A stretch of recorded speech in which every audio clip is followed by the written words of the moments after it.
Join Paranormal M, where eerie stories are just the beginning. Subscribe and enable notifications to stay updated on our spooky tales. And I'm just going to ask nicely. If you could leave a like on the video, it would help a whole lot.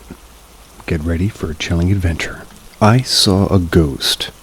The pub/bar I lived in was haunted. It must have been around 2004 and 2006.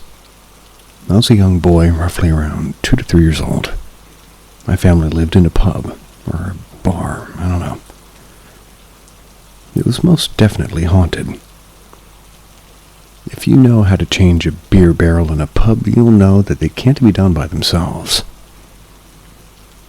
Well, it did all the pipes and they would disconnect at night. The floorboards would creak at night. The windows and doors would open when they were locked. The till, which is the cash register, it would open by itself. The lights would come on, and one night I remember being in my own room. I remember it like yesterday. I was trying to sleep and I felt like something was watching me. That eerie feeling. Then 3-year-old me saw this ghost. From what I remember of the ghost, because of some reason the night I remember seeing the ghost, but I can't picture its features. Anyway, it looked like a young boy in old clothes. This was what I told my mother. I remember it telling me to stay in bed, but I was like, fuck that. I ran like a bitch out of there, crying my eyes into my mom and my dad's room. As I got older, they would tell me they knew it was haunted, apparently. And it was a young Victorian boy.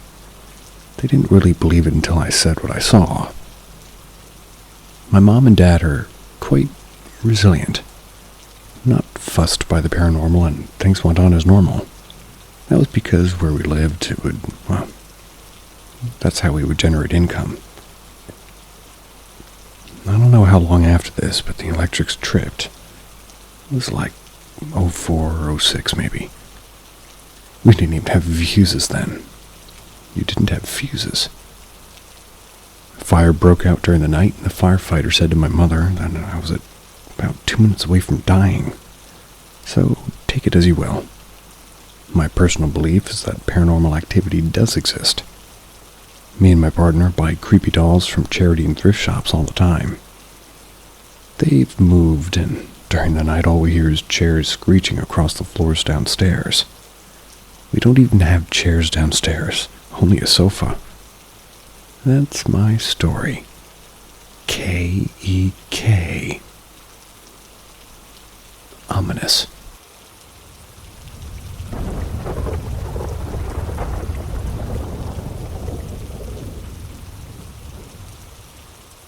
Another paranormal experience. Okay. Today I wanted to share a paranormal experience that I've lived for about a month. Today I call this apartment the living hell. So let's get back to 2017. That's where I just moved to this small but cozy apartment with my family at the end of August. My first day and night in this place was actually good. The only one time I was feeling safe here. So, let's move on to the second day. Specifically, the second night. It was midnight and I was still unpacking my stuff, and it was exactly 12:05 a.m. That's when I smelled a fire smell. My window was open, so I thought somebody was smoking. I closed it and I kept smelling it for maybe 5 minutes. So, 12:10 a.m., keep the hour in your head, by the way. I went to sleep, and an hour later I got woken up at 2 a.m. That's because of a noise in my room near my bed. The first night I thought it was neighbors. That was until I heard the footsteps. You can tell when the footsteps are from above you or in your room. And those were definitely next to me. I was feeling insecure and I kept hearing noises. Every single night, until we left, I'd hear noises. Always from 2 a.m. to 3 or 4 a.m. But I also smelled the fire every single day. Remember the time? 12:05 every night up to 12:10 a.m. Never earlier, never later. Just 12:05, 12:10. It was at the end of my bed.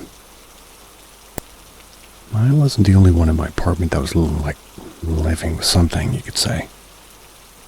Every night, no matter who went up to use the bathroom, they could also smell something. Starting in the kitchen and going through the corridor and stop exactly at my door.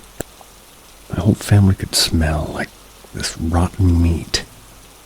It would sometimes smell in the day, but mostly in the middle of the night. The smell makes us feel nauseous. We tried to call somebody to see if there was an explanation, but no one could give us a reason to that smell. I started to feel sick because I couldn't sleep at night. I ended up asking my friend to come sleep at my place. She's also a paranormal believer, and she was scared shitless that night. I first asked her because I thought nothing would happen if she was here, but I was wrong. We were watching a funny movie when we started hearing the noises. At least I knew I wasn't going crazy. We tried to think about something else, but we soon had a big jump scare. It was 2:15 a.m. We heard a massive noise in my room. I turned on the light very quickly to see my heavy jewelry box on the floor. There was no reason for her to fall like this. Well, she was very heavy. Your jewelry box is female. My friend was trembling in fear. We decided to put headphones and watch another movie. She fell asleep at 4 a.m. and I talked with my friend Lucas up till 7 a.m. because I was too scared. We moved maybe a week later. When I moved into my actual house, she's literally next to this apartment, so every time I go out and I walk for the apartment, I see it. I made some researches. I typed my last address, and I find an article about this place, and I was in shock. A couple of years before we moved into this place, there was a fire, and a young woman aged 23 unfortunately passed away in this apartment. The kitchen was caught on fire. She couldn't escape. Suddenly, it all makes sense. The fire smell in my room and the nauseous smell in the kitchen. I always say since if somebody paid me $1 million to sleep one more night in this apartment, I'd say no. Fib. Since we left, 2 families have moved into this place, and they left after a couple of months. But I bet they weren't offered $1 million.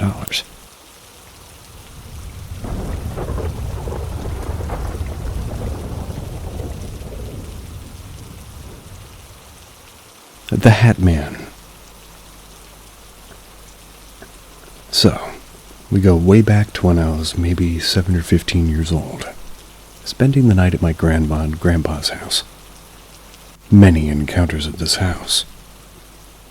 We were out in the sticks in Minnesota. Quick little side note about my grandma.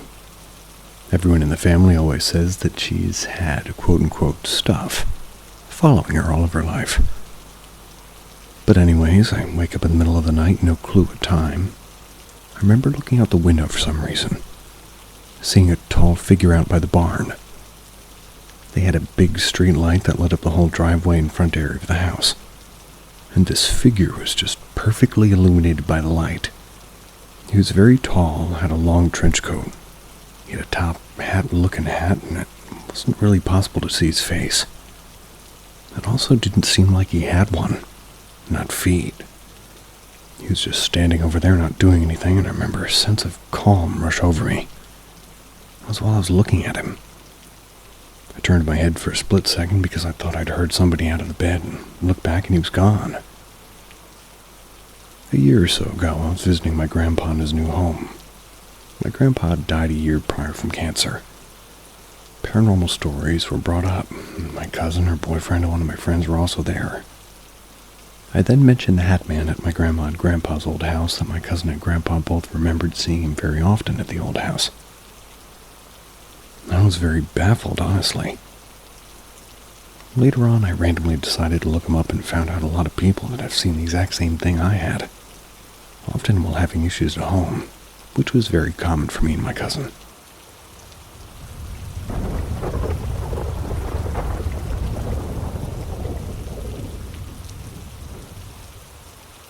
saw a coworker who passed. I'm a night shift RN. We recently had a coworker pass tragically, but I'm newer to the hospital and I only knew of him because he transported patients. He was always in and out of the debt. I didn't even really know his name. Sunday evening, somebody mentioned his passing, and when I asked for a description, I knew exactly who it was. He had a very distinct look, walk, and air about him. I had a fleeting thought of how sad that news was, but I didn't know him, so I got busy and never thought of it again. The next morning, when my shift was done, I took the employee elevator to the ground floor and to the area mostly just for staff. As I exited the elevator to head right down the hall, I saw the guy who I thought had died to my left just a few feet away. I glanced at him and I thought, oh good, he's the one everybody was describing. Must be somebody else. Then I headed the other direction and I went home. That night I went back to work and people were again discussing him, and I finally asked if anybody had a picture of him. One of my coworkers pulled up his Facebook and my stomach sank. It was, in fact, the guy I saw in the hall. 100%, not a single doubt. So I blurted out, I saw him this morning when I got off the elevator. My coworker said, yeah, that sounds about right for this place. He didn't seem surprised at all. But I'm shook. I can't reconcile this, and I know I saw without a doubt. But I also can't believe I saw a ghost. My hospital is pretty old and known for excellent employee retention, so I asked several of the long-time employees. I was seeing if there's anybody else who works in this department that looks like him. We wear specific colors for each department, like blue for RNs, gray for transport and radiology, black for RT, etc. They all said that there's nobody else who looks like this man. So anyway, I'm baffled. Why me? Why him? And why can't I accept the possibility that I did see him? I'm fascinated by this type of stuff, but I've certainly never encountered anything paranormal or remotely this bizarre. Can't talk about it at work because it sounds insane. I guess I just needed to get it off my chest.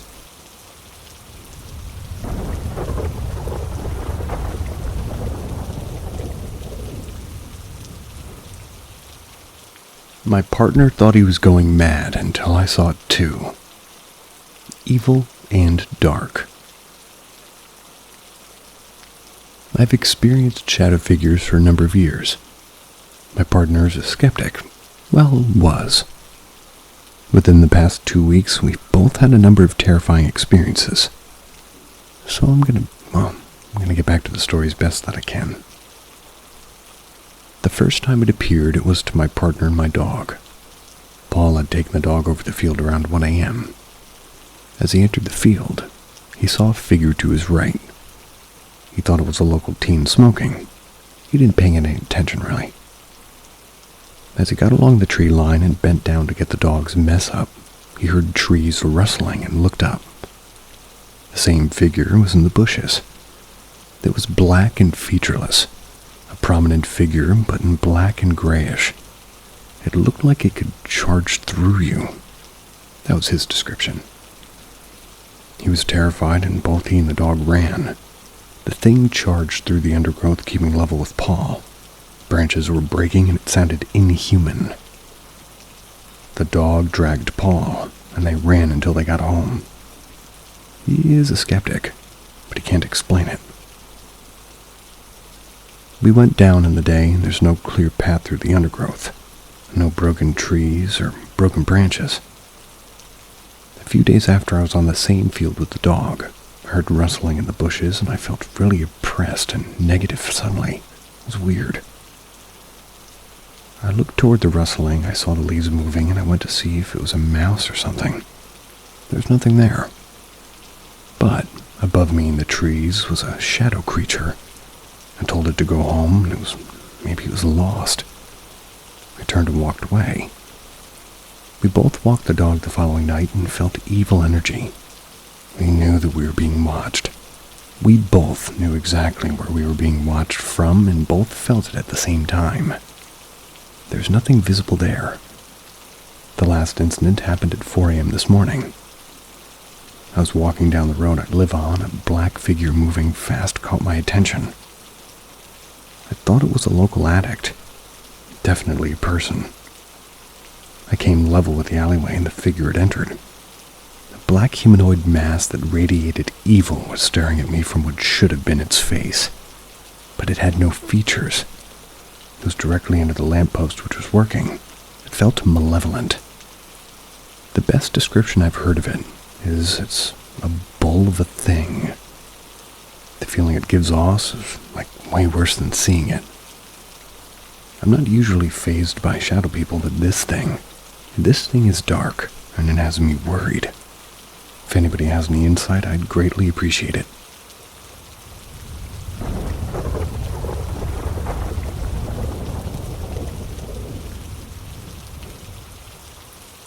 Phantom sibling or subconscious. Last year I lived in a somewhat crummy apartment with my sister and my 2 other roommates. However, at the time this story took place, it was just me, my sister, and our friend Tori. This particular afternoon I was home alone and I went to lay down on my bed. So I walked into my room and directly to the right is my bed, pressed up against the wall. I closed my door, and I never really leave it open, but when I have roommates for privacy, especially since this room was directly back to the living room and the kitchen. But anyways, I shut my door, I lay down on my bed facing the wall, I grab a small throw blanket, and I close my eyes when suddenly, not long after I closed my eyes, I get the strongest feeling that my sister had walked into my room and was just standing there looking at me. I thought maybe she was trying to be quiet since my back was to her and didn't really want to wake me in case I was asleep. Which my sister's crept into my room like this before, usually to steal something from my bathroom. But I always hear her open the door and usually get annoyed. I ask what the hell she wants, so I can just tell her where it is without her digging around. I'm kind of a very light sleeper. I remember even hearing faint noises like when somebody walks really slowly on carpet, so as not to disturb a sleeping someone, which really made me believe that it was just my sister, because any time that she's walked into a room late at night and sees that I'm in bed, she usually stands there for a second or two, probably to let her eyes adjust to the dark and check if I'm actually asleep. I do suck at falling asleep, so sometimes I'll sit up and ask what's up. Well, it sounded just like that. But then, my heart sank when I quickly realized it was mid-afternoon. My room was very bright. The door never opened. And the thought, I don't think that's my sister, popped into my mind. I quickly froze and made myself count down from 3, to which I would turn around super fast to see what the heck was in my room with me. Well, I counted down, turned around, and found that nothing was behind me. Just empty space. Now, here's where it gets weird. I figured I just heard settling noises from the house or something like that. Maybe I just got spooked from the drafty little apartment. But I couldn't help but feel like, it was a little bit odd. I continue on with my week unbothered until towards the end of the week. My sister comes up to me randomly and says, "Did you come into my room?" To which I replied, "No, why?" She says, "I don't know, I could have sworn you walked into my room, but when I looked I didn't see anything." I couldn't believe what I was hearing. I proceeded to tell her the exact same thing happened to me a few days before. I could have sworn it was her based on the sounds I was hearing. The best way to describe it's like how you can tell when your sister's walking, like, versus your mom, based on the specific noise that the person makes. Like each person has their own noises. Well, hopefully that makes sense. It does. We've never had any other weird feelings like that since, but I don't know what the heck caused that. It's almost like we were so used to having one another around that we create a phantom sister that mimics the other, so we convince ourselves the other is there even when they're not. Much like when a loved one passes and your brain can convince you that they're still there based on creaks and shadows. Anyways, that's my story.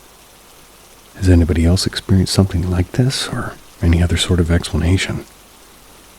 I'm a health major, so I usually try to use science and psychology to explain things.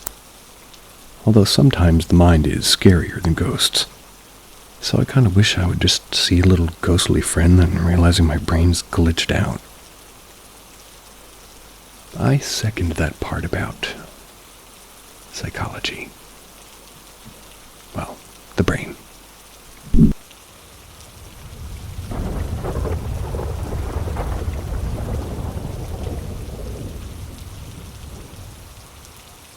How Granddad's spirit saved us. My granddad passed away in 2012. God bless him.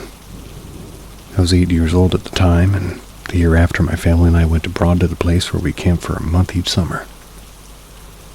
Each time that we'd been, we'd always said that we should follow the trail into the woods, but we never really did. But that year, as soon as we arrived, we decided to go. My dad stayed behind with my youngest sister to set up the caravan. So myself, my mom, and my little sister went to follow the trail.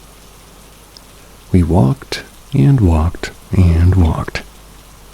The sun was scorching hot, and the paths got more and more confusing with no signs. We had no food, drink, or phone signal. Must have been out on the trail for at least 3 hours in 40 degrees, centigrade heat. Celsius. My mom was getting increasingly worried for me and my sister. We'd reached the point of dehydration and desperation that we began praying and begging out loud for someone, something, or anyone to send us a sign. I remember sitting in the long grass begging my granddad to help. He always knew what to do in these sort of situations.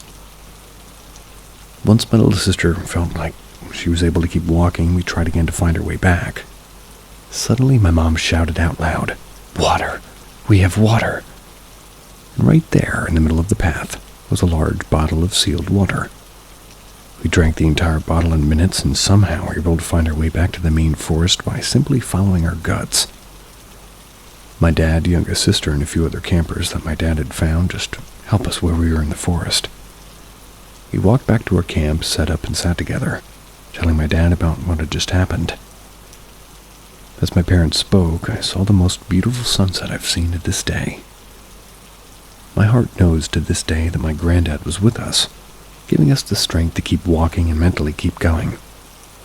My dad's never fully believed us, but me, Mom, and my sisters know what we saw and how he was there.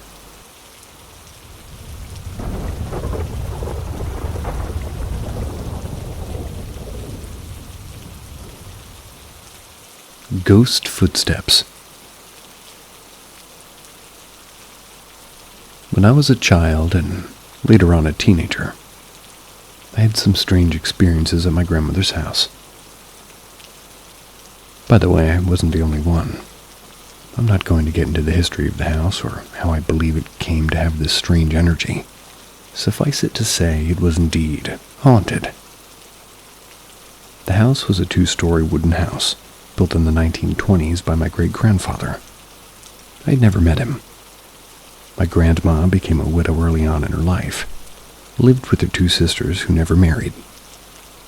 I loved visiting as I was the youngest of all the grandkids, and we lived overseas. Any time that we visited, it was a big deal. They only saw us a couple of times per year. I got a lot of attention from grandma and great aunties. A lot of cheek pinching, hugs, and kisses. Basically tons of love. The first experience happened to me in maybe the late 70s. Must have been 8 or 9, something like that of age. Everybody had retired to bed, and I was the only one left still watching the black and white TV. I heard somebody coming downstairs, one step at a time, as little old ladies tend to do. I was expecting to be told that it was late and that I needed to go to bed. I slept in the guest bedroom downstairs. Grandma and her sister slept upstairs. The only light was the TV.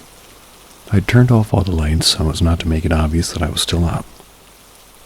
Even as a kid, I was comfortable in the dark, especially in that house that I only associated with love and goodness. Anyway, I heard the steps coming down and slow steps when it was hitting the landing.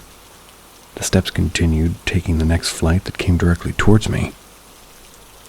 Still believing it was Grandma or one of my great-aunts, I knew that it depended on who was coming down, whether I would get to finish watching the TV show or not. So I was trying to adjust my eyes to the dark stairway, and I could hear the steps continue to come down. It wasn't until they reached the bottom floor, right in from where I was, that I realized nobody was there. I kept staring that direction and the steps kept coming my way, trying to make sense of what was happening. Once it was clear to me what was happening, I turned off the TV and bolted to my bedroom. Jumped in bed, covered myself with my blankets because all kids know, well, you know, nobody can get you if you cover your head in your blankets. Thankfully, the steps didn't follow me to the bedroom, but I was pretty shaken. For years, I completely blocked it out of my mind. Someday I will share my experience in that house as a teenager and some revelations made to me many years later. Do tell.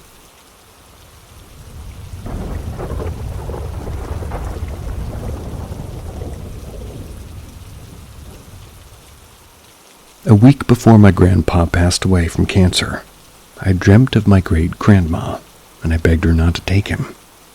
A few days after he passed away, I heard that he woke up one night saying how he needs to go die. I rarely dreamt of my great-grandma since she passed away in 2012, only twice years ago, and it was very scary. On the other hand, in the beginning of March, I dreamt of her and that my grandpa wasn't sick. At that time, he could barely breathe. Wasn't able to walk well on his own. Looked worn off as cancer really got to him. In that first dream, he was looking healthy. We were talking when I somehow knew that my great-grandma was alive. I went to go get her so she could try this treat, as I know that she never did. I remember hugging her and crying because my grandpa was looking healthy and could speak. That's pretty much all I remember. The second time I dreamt of her was a few days before his lungs collapsed, and the day before we were supposed to all gather.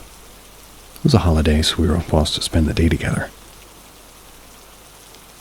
I remember my grandpa was sitting in the couch in the living room, smiling at someone, and this time he didn't look healthy. But I also knew how bad he was feeling at that time, and again I knew my great-grandma was here as well. So I go to the other room, and there she is standing, and I go up to her, and I started crying and begging her not to take him.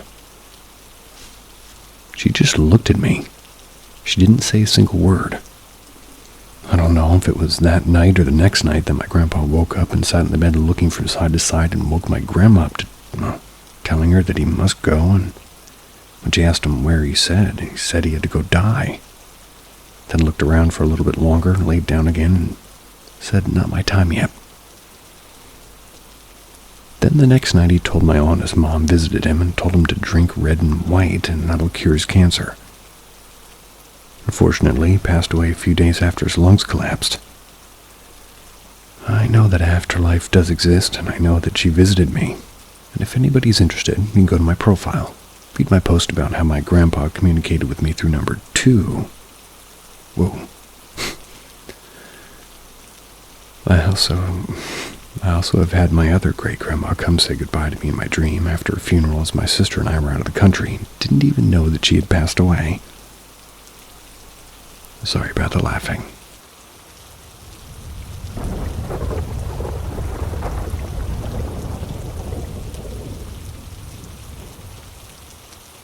I think I might have accidentally temporarily slipped into another dimension. Was it a dream or not? I don't know what happened. I don't know if I dreamed it or if it was even real. I don't want to seem crazy, but I think I, a 17-year-old female, may have jumped into another dimension accidentally, temporarily. For context, my school is one of those schools that keeps students from kindergarten all the way through 9th, 12th grade. Each year, my school takes their students for a one-day-long camping trip to our school's summer camp. From 5th grade to 9th grade, the camp trips last 3 days. From 10th grade to 12th grade, only selected students who complete a specific course can go as camp staff, also known as camp leaders. Camp leaders take care of the camp and the campers. They help out the teachers in camp game logistics. I am a camp leader. I've been to that camp countless times and I know it by heart. See, the camp has two sections named Mission and A Mouse. EMMAUS. Since Mission is the biggest and prettiest section, our school always stays in Mission, never A Mouse. We've never been there officially, except for one night when I was a camper in 6th and 7th grade. I remember the night clearly. We were playing a nocturnal game with our game groups. Game groups could go anywhere in camp except for some exceptions, like the M-House section. But for some reason our group ended up lost somewhere in the woods and ended up in the M-House section, or what we thought was that. We've never really been there, and we were a bit confused. But oddly, the M-House section looked exactly the same as Mission, proportionally and aesthetically. The only thing different was that everything was inverted, almost like a mirror version of Mission or the upside-down version from that show Stranger Things. We thought we were in the Mission section, but we soon realized that we weren't. That was because we came across a cabin named Alabama. None of Mission sector cabins were named Alabama. We didn't think much of this, thinking that this was probably the M-House sector. Somehow, we found our way back to Mission sector and continued playing normally, not giving much thought. Years later, as a senior, I went back to the camp on what we call a senior camp program, where all seniors, camp leaders or not, went to camp for at least one last time. One of those days during the camp program, I told my leader, there my friend Kate, about my experience in M-House. That's when I was in 6th grade. She got excited and asked me if we could sneak out and see the M-House section. So we did. After walking for approximately half an hour, we came across the M-House section. It was completely different from what I'd seen in 6th grade. The camp was way smaller, uglier, and cabins were completely different. Needless to say, my friend was disappointed. I sort of was too. Then hours later I spoke to one of our teachers about this, and he said that it was odd because in the whole camp, there's no cabin named Alabama. He said I might have dreamed it. I couldn't accept it. My experience was quite real, and I know it. I even asked one of my friends who was part of my game group during the game, and he said he also remembered that night as clearly as I did. We couldn't have dreamed the same thing, could we? Was it really a dream? What really happened that night? We'll probably never know.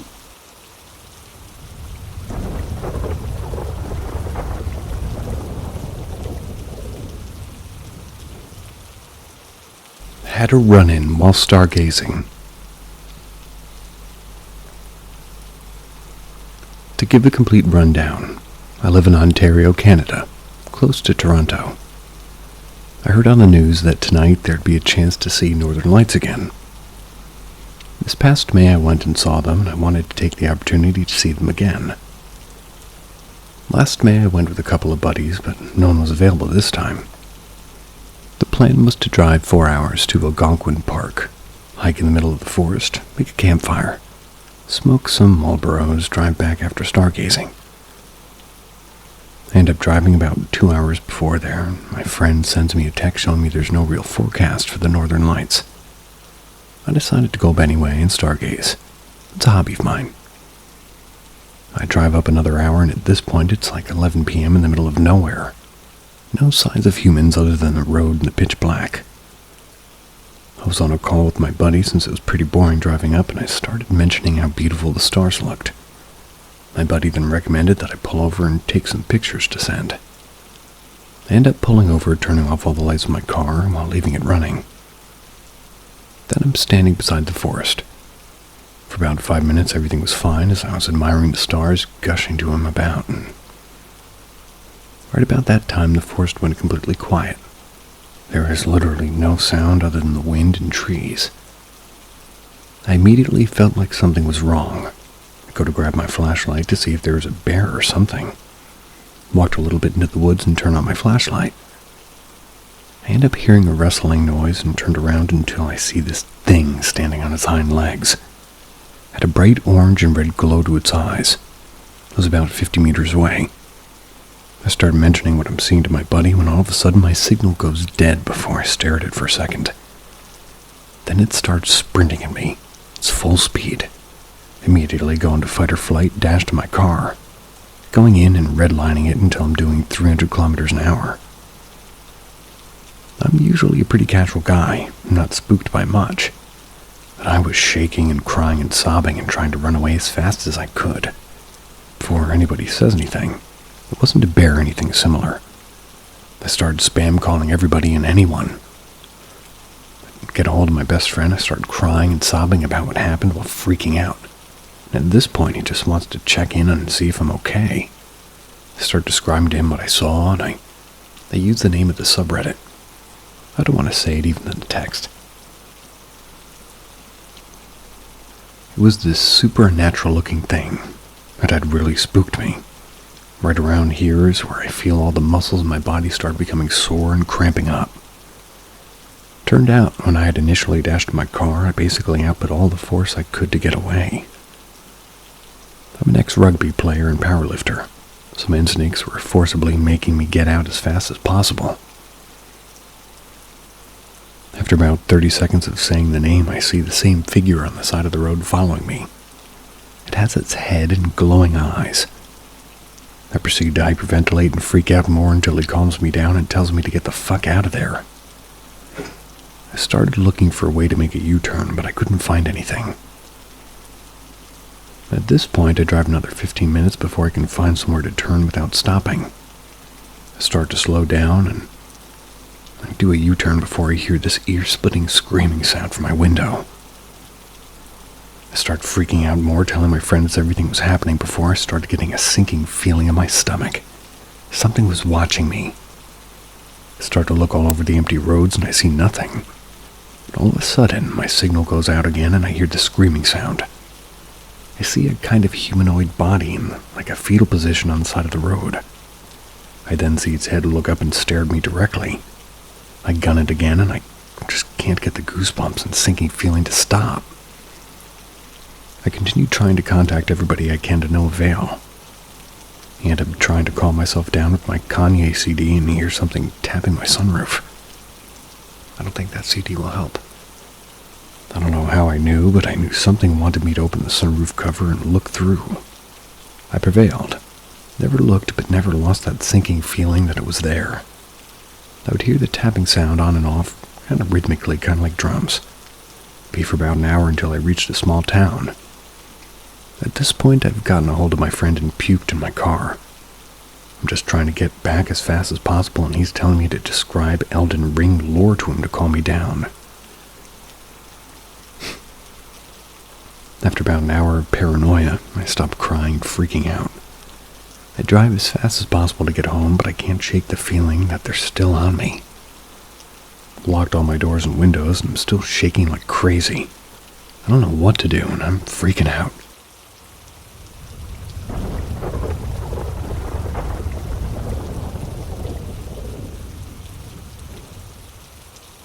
One of my many strange childhood experiences that I would love insight on. Am I just making this a bigger deal than it is? Let me start off by saying that this is not the only strange or unexplained event that I've experienced. I'm currently 26 and I've had bizarre encounters my whole life. This particular experience happened when I was around 7 years old. Me, my mom, dad, and brother, 1-year-old baby at the time, and my grandparents all rented a room at Colorado ski resort. It was a pretty sweet resort. My family's unit consisted of a living area, kitchen, and 3 bedrooms that were connected by a hallway. My parents and grandparents had their room, and my brother and I were sharing a room. This was the first and last time that I went to Colorado for skiing. Not because of this experience, but because it wasn't in the cards again for us. We were booked to stay for a week, flying out on the 7th day in the afternoon. Couldn't have been more excited. I remember having an absolute blast trying to learn how to maneuver the slopes, even though I kind of sucked at it and had 2 speeds, too fast or laying in the snow. It was because I lost control and crashed. It wasn't until the 3rd day of our trip that I started seeing a shadow figure out of the corner of my eye. I remember the first time I saw it. I was coloring on the coffee table in the living area, and all my hair stood on end. I wasn't sure why, but then I noticed the figure out of my peripheral. It was tall, seemed to be shaped like a man, all black, appeared to be wearing a cowboy hat, but with less of a rim, almost like a fedora or bowler cap, I guess. I saw it walking down the same hall leading to the room, or peeking out from behind a wall, and, well, the weird thing is, every time I looked directly at the area that it would just disappear. I began to feel a sense of dread, something that wasn't foreign to me. I've dealt with a slew of issues and challenges. At this time, my OCD was terrible, and I was later professionally diagnosed as being on the autism spectrum. The reason I bring this up is because of anxiety, panic, and overstimulation were not a foreign experience to me, so it wasn't like a child's first experience with anxiety sort of situation. The feeling I got when I saw this figure was different.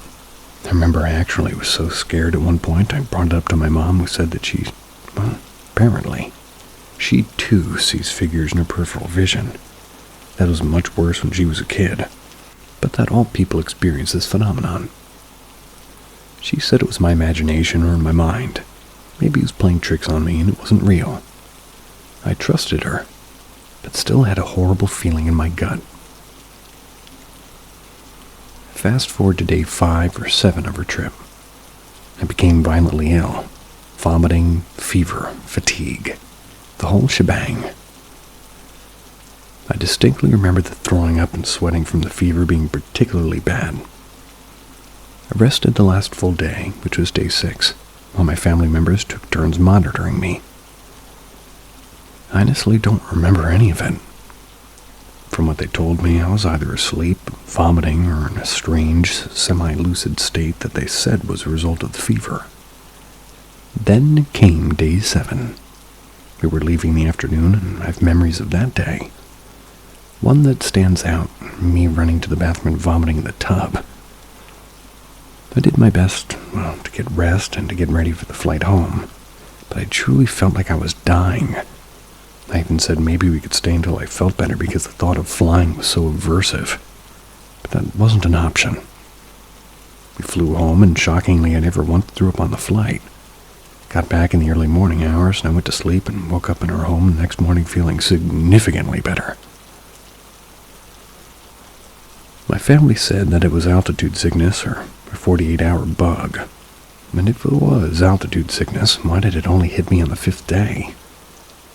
I could see it being a bug or maybe the flu, but I still have had that gut feeling that something more was at play.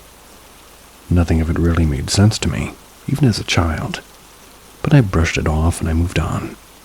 It wasn't until I began learning about the unexplained that I started to question if maybe these events were connected. What if the figure I kept seeing that made me feel scared enough to tell my mom, which wasn't something I normally did, had something to do with it?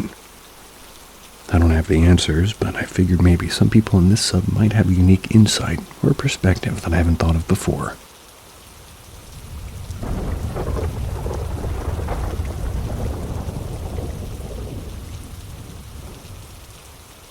Sleep paralysis, attempted sexual assault spirit. This was about 8 years ago. Around this time, I was heavily in my drinking. 1 year sober now. Congrats. My ex at the time had just kicked me out due to my drinking. My mom and older brother had recently moved into a new place. After being kicked out, I landed back on their couch.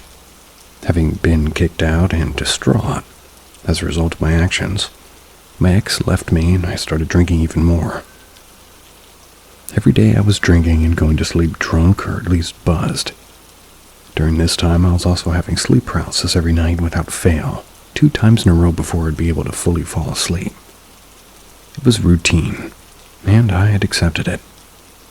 I would fall asleep, have sleep paralysis, force myself to wake up and say, okay, 1 more time to go. Go back to sleep, then I'd have sleep paralysis again, force myself to wake up again, and then, finally I'd be able to sleep. This went on for like 2 or 3 months at least. So this particular night was just like every other night, except it wasn't. I had just finished a 3-pack of Modelo tall cans. At least that's what I remember. I know I for sure had more than just those 3 tall boys. I went to sleep, and like every other night, except it wasn't, I remind you. I awoke into sleep paralysis. I was still buzzed even in sleep paralysis mode. What I'm going to describe next happened in a matter of maybe 6 seconds or less. But it might sound longer as I'm going to describe what transpired in detail. I could never and will never forget this. So I wake up and I can't move. I'm sleeping face down. That's when I feel something and I freeze. I'm already frozen, but it's more like I'm still. Like not attempting to wake myself up. It's like when you hear a noise at home and you lower the TV to make sure you're not making it up to confirm. And I am trying to assess if what I felt was real. I'm still in sleep paralysis. Then I feel it again, the second time, and this time in full aware mode. Now I'm processing what I felt and everything is in slow motion. I feel it again. Then that third time in my head, I'm like, fuck that. I bolt right up and usually take me like 6 or 7 pushes to wake myself up, but this time when it happened, I jolted right up. First go, first attempt. I turned over and sat up and there was nothing on me. I was in shock and super scared. So scared that I started telling myself that it was a dream and that it was fake to calm myself down. But it was just so intense, it just happened that part of me just knew I was lying to myself. I said, hell no, fuck that, I'm going back to sleepy time. Or, excuse me, I'm not going back to sleep, I'm a stay up until I have to go to work. Opposite of sleepy time, some would say. It was 3 or 4 a.m. I had to be up at 6 a.m. and I had just sat up and I was going to wait until 6, but then this heavy rush of sleepiness took over. Couldn't for the life of me resist falling back asleep. Maybe I was fighting it so hard that it tired me. I ended up falling asleep, and when I woke up this time to get ready for work, it was a lot easier. Easier for me to convince myself that it wasn't real. But even still, a smaller part of me knew that I was just lying to myself for comfort. And over time, I put that experience in the back of my head. Tried to forget it. As time passed, and when I would get drunk and people brought up the subject of the paranormal, I would share my experience. Over time, it became easier to share the story without shame. Slowly started coming to terms with accepting what had happened. To this day, I don't sleep on my stomach anymore. I don't know if anybody would after something like that. I did have to continue sleeping on that couch, but nothing of sorts really happened to me since. What I'd felt was something entering my butt, and I'm a guy. Seems like either gender would be unpleasant. Very slowly. There is no full penetration, which is why I refer to it as SA rather than the R word. Close enough. A couple of months ago, I shared the story with somebody as they mentioned it maybe being a possible possession attempt, and it was trying to desecrate me. It blew my mind. Hadn't heard of that one before. I don't know, I guess I'll never know. That is mildly scary. To me. And it should be to you.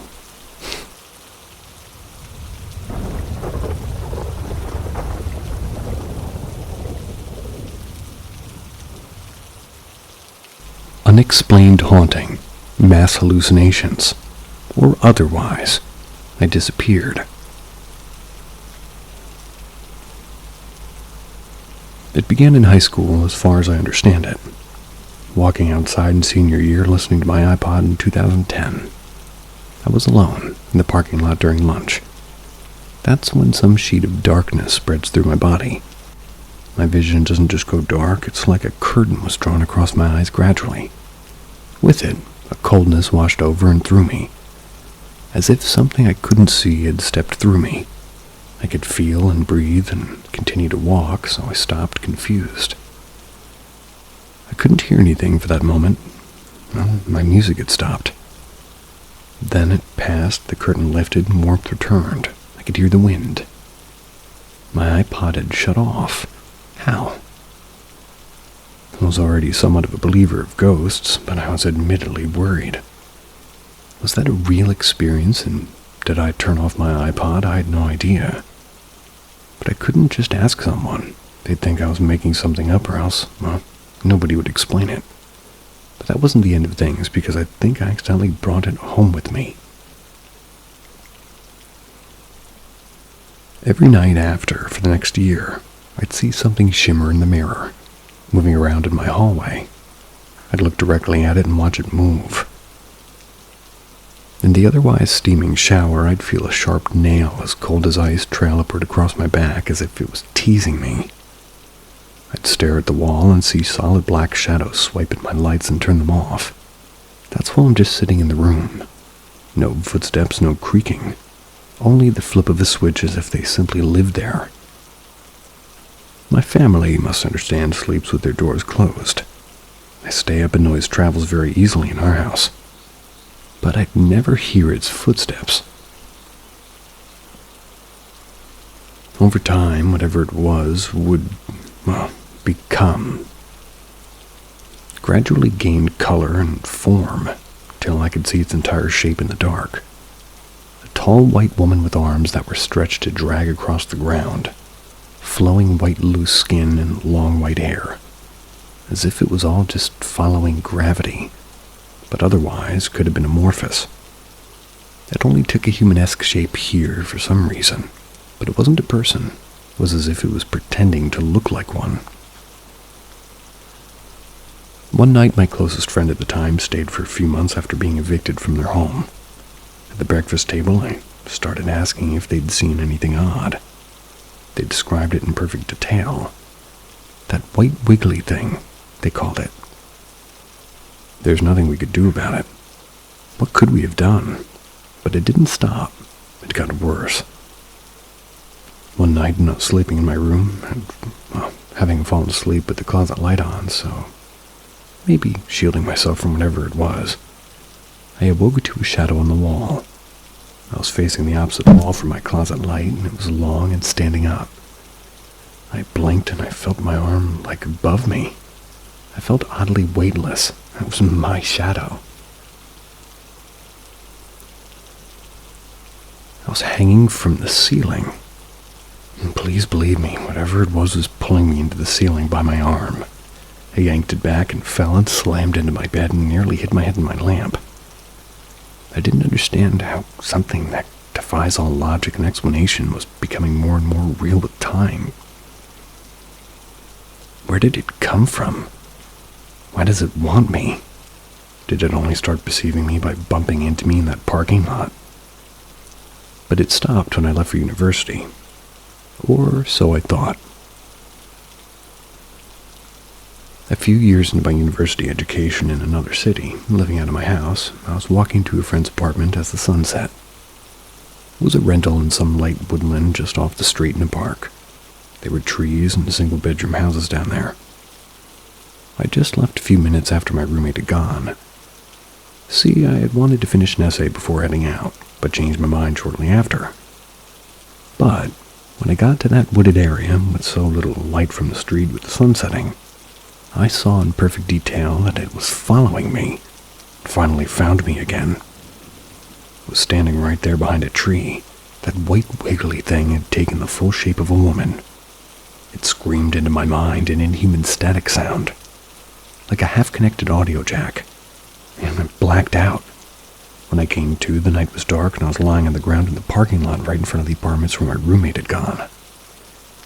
I couldn't form thoughts in my head. It was as if it was blank, left only with an impulse to run. So I ran straight forward, toward the little house I was meant to reach, just 100 feet from where I'd been laying. My friends were there asking where I'd been. They went out to look for me, couldn't find me because I'd been missing for 3 hours. I just vanished, and so did it. Because I just, up and disappeared after that. Never seen it since, and even after visiting back with my parents, it's like whatever that was is free now. somewhere out there looking like that, like an almost person, having taken something from me. And for some reason, that reminded me of Donnie Darko waking up in the golf course.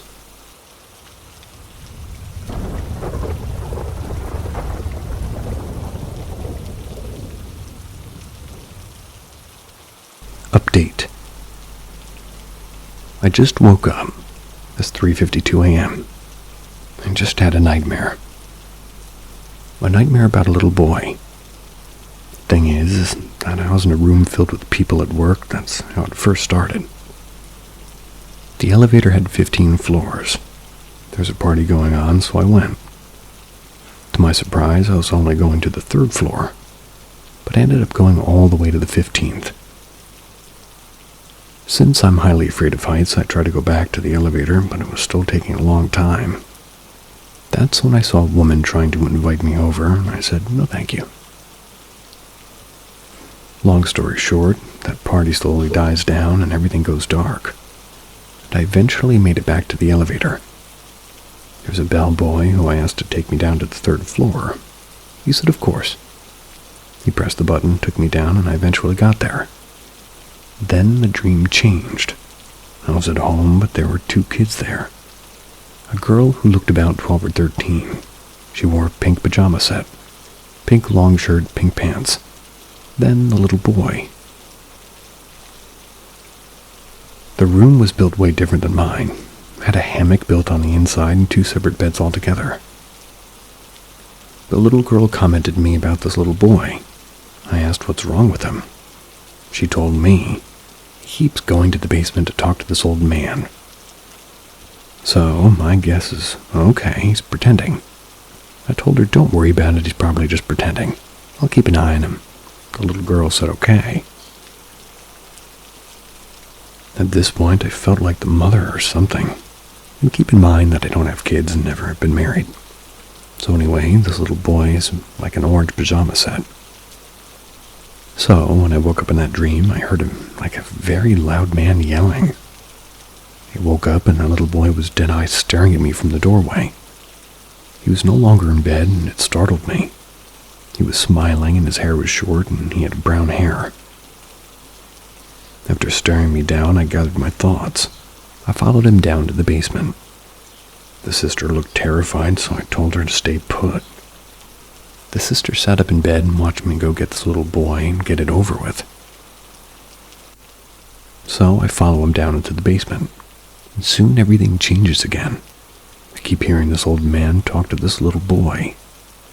So I peeked at what was going on, and this little boy was screaming as if he was talking in an old man's voice. He said things like, "Quit it!" So I just casually went over and took the little boy by the hand. Then he looked at me. I asked him, "Are you okay?" "We should go back upstairs," he told me. "No."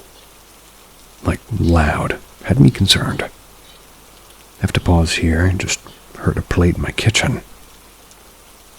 Anyway, the dream changes again, but this time I'm in my own room, but this little boy is still with me. He's no longer talking in this little boy's voice. He was growling and trying to talk to me. I looked at him, and next thing I know, he comes up to me, jumps on my bed as I'm laying down, and crawls up over me.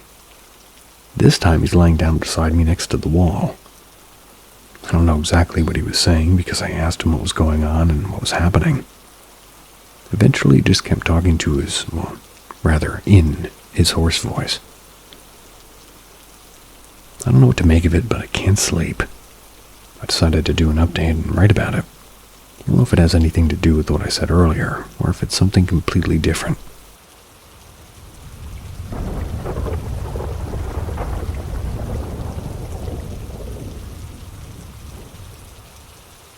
Need suggestion on haunted family baby doll. So in high school, I met a girl whom we're going to call Emily. She came from a very abusive home, and I call her my big sister basically to this day. Emily's mother was into drugs, and at 3, because of the situation, she went to live with her great-grandmother. Not long after her younger sister was born, she was given to the great-grandmother at only a few days old. The great-grandmother would take both girls to the garage sales and such, so all Emily's toys were mainly second-hand. At one of these garage sales was a baby doll named Jenny. Jenny is one of those dolls that, when held up, the eyes were open. When laid down, the eyes would shut. When squeezed, she would say like a few sayings that she would say. The two most common sayings were, "I love you, Mommy," and "Mommy, please, let's play house." Jenny was cute and all until after they got her home. She would go off when no one was around, mainly with those two catchphrases. Years went by and the batteries on this doll were never changed. Weird things happened around the doll. Most of the time, a lot of the antics of the doll was just blamed on the fact the house that they lived in was very old. It was never anything nasty, like things falling off shelves or anything. The worst was lights turning off and on, as she would say that this would sort of coincide with the catchphrases. Sometimes she would go off while you walked past her. The air sometimes around her was thicker or colder. However, as they spoke with neighbors of the person who sold them the doll, we found out a very interesting bit of information regarding Jenny. As the neighbors told us, Jenny belonged to a little girl who went missing in the 60s or 70s. Her parents never gave up on the thought that she would have one day come home. However, as the case grew colder and colder, they were sure that if they ever found her alive, she'd be an adult, but that most likely she had passed away. Apparently, the little girl had carried this doll everywhere that she had went. The father of the little girl had passed away in the 90s. The mother of the little girl decided to go through a lot of the things in her home. Though she didn't sell all of the little girl's things, we were told that she no longer left the room, as if the little girl would one day come back and would perhaps want her toys to go to the children. So that way they'd be able to play with them, that they loved them so much as, her own daughter had been able to.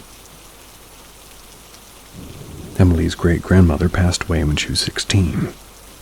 She moved in with her grandmother and brought Jenny with her. Emily and Jenny are still to this day very closely connected.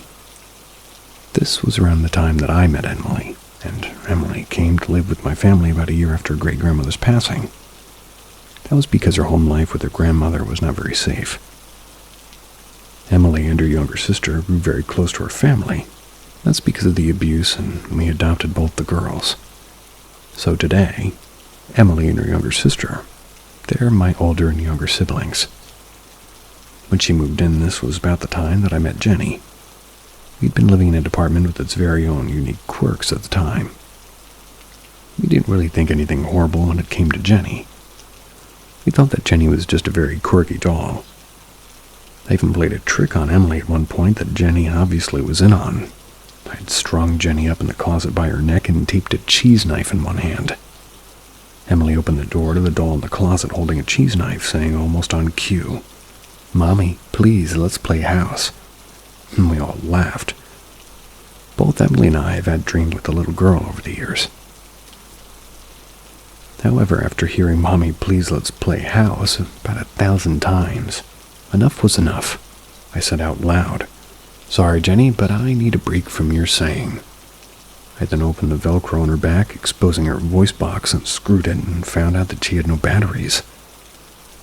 At that exact moment, she said, "I love you, Mommy." I looked over at Emily and I told her, "You have got to be shitting me." For close to 10 years, she'd been running without any batteries whatsoever. I closed her voice box up and set her back on her shelf. We never tried to mess with her voice box again.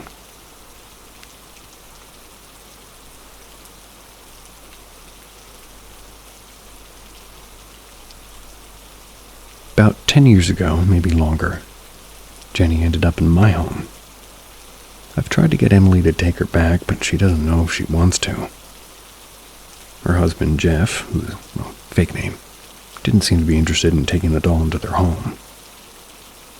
A few years ago, I was downsizing a lot to my younger sister, and I talked about maybe donating Jenny. It seemed like we were just pushing her into another family, but at that point we didn't know what to do. We loaded everything up to the car and drove to the donation bin, dumped a large pile of clothes and the other household items into the bin. Both my younger sister and I could have sworn we placed Jenny into the donation bin. The storage box, I swear, was empty when we placed it in the car and then unloaded it, empty onto the porch. Not once since we donated Jenny did we ever hear her voice box say any of her iconic lines. Over the last couple of years, the box has been weathered, cracked at the top, and oil spilled into the inside. I didn't think anything of it because, well, it's empty, right? Well, Emily and I were getting ready for Halloween earlier this week. We rearranged the porch.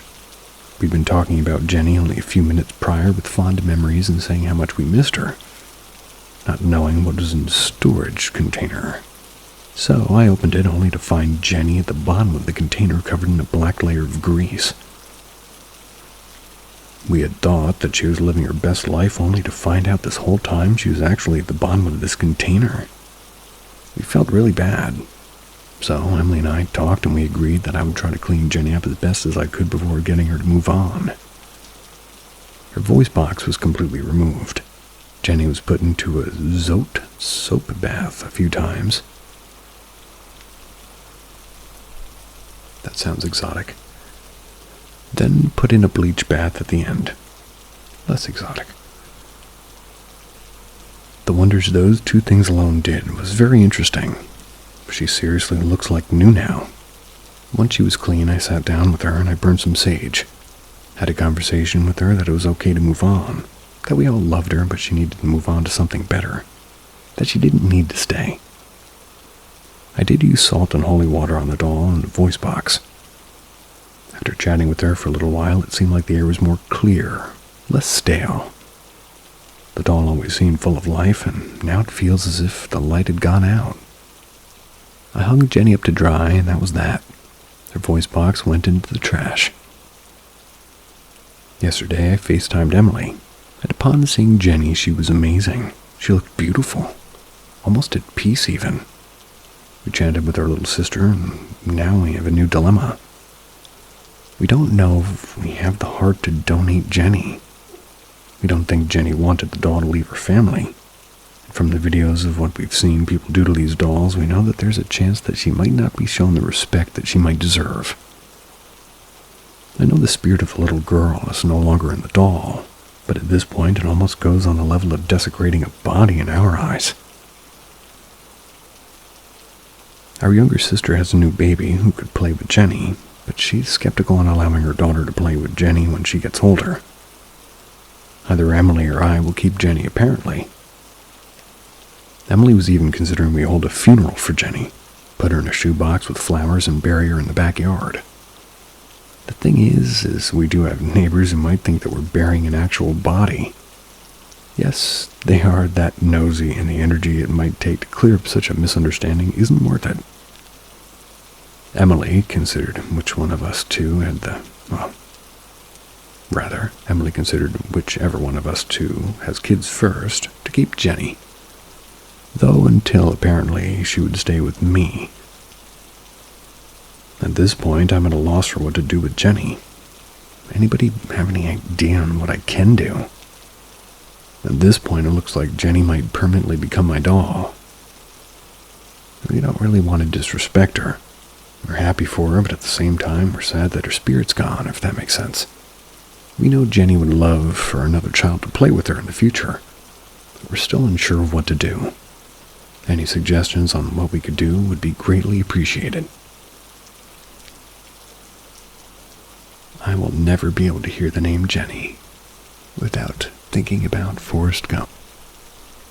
And with that glitch, see ya.